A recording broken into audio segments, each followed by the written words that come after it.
Tout de suite, nous allons retrouver Ludovic Faux pour le focus sur le retrait des États-Unis de l'accord sur le nucléaire iranien. J'ai pour en parler avec moi Delphine O, députée La République En Marche et présidente du groupe d'amitié France-Iran ici à l'Assemblée nationale.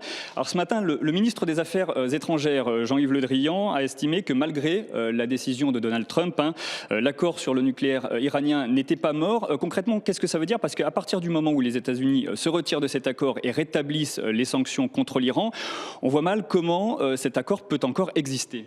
Il reste toutes les autres parties à l'accord, c'est-à-dire les E3, les trois puissances européennes, la France, le Royaume-Uni, l'Allemagne, la Russie et la Chine. Et l'Iran a annoncé hier, n'a pas fait de surréaction, a annoncé qu'il restait dans l'accord. Évidemment, dans les prochaines semaines, il va y avoir des négociations entre l'Iran et les Européens, la Russie et la Chine pour savoir quelle sera la nouvelle forme de cet accord. Alors, ce qui est en jeu, bien sûr, c'est la stabilité au Proche et au Moyen-Orient.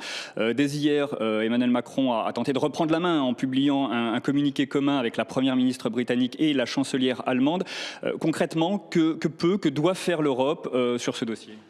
Tout d'abord, continuer à réaffirmer son engagement, son maintien dans cet accord, comme on ne l'a cessé de répéter Emmanuel Macron depuis des mois, ainsi que Theresa May et Angela Merkel. Dire que c'est un pilier de la sécurité, de la stabilité, c'est un pilier aussi du régime de non-prolifération nucléaire, qui est un vrai sujet dans la région aujourd'hui. Donc, comme je le disais, on va continuer à négocier avec les Iraniens. Les Russes et les Chinois ont décidé aussi de rester dans l'accord. Si les Iraniens sont prêts à y rester, nous y resterons. Évidemment, il faudra parler ensuite des sujets économiques. Alors justement, au-delà des enjeux géopolitiques, il y a aussi une question économique, commerciale.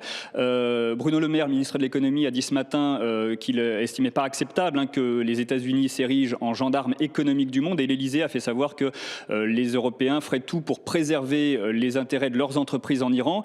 Concrètement, ça veut dire qu'il faut se préparer à quoi? Un bras de fer sur ce sujet avec les États-Unis?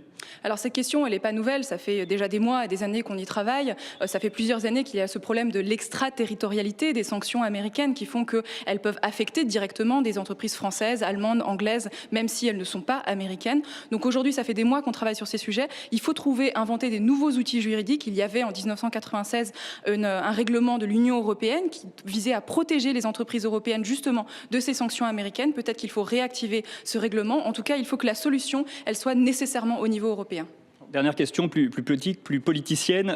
Depuis hier soir, l'opposition profite de la décision du président américain pour dire que Emmanuel Macron vient d'essuyer un échec, si ce n'est un affront. Est-ce que ça veut dire que le président français a eu tort d'essayer de convaincre sur ce sujet le président américain? Absolument pas, parce que je ne crois pas que nous serions arrivés à un autre résultat bien meilleur s'il n'avait rien fait et s'il était resté à Paris. Donc ça valait le coup d'essayer. Effectivement, Donald Trump a décidé de continuer sur la lignée, qui était la lignée d'ailleurs de sa campagne électorale. C'était une promesse qu'il avait faite à ses électeurs, donc c'est aussi une question de politique intérieure. Ceci dit, le président français a établi une relation d'amitié, une relation forte avec le président américain, et ce n'est pas la fin de l'histoire. Merci Delphine O, et à tout à l'heure dans l'hémicycle, puisque vous poserez une question au gouvernement sur ce sujet, et c'est le ministre des Affaires étrangères, Jean-Yves Le Drian, qui vous répondra.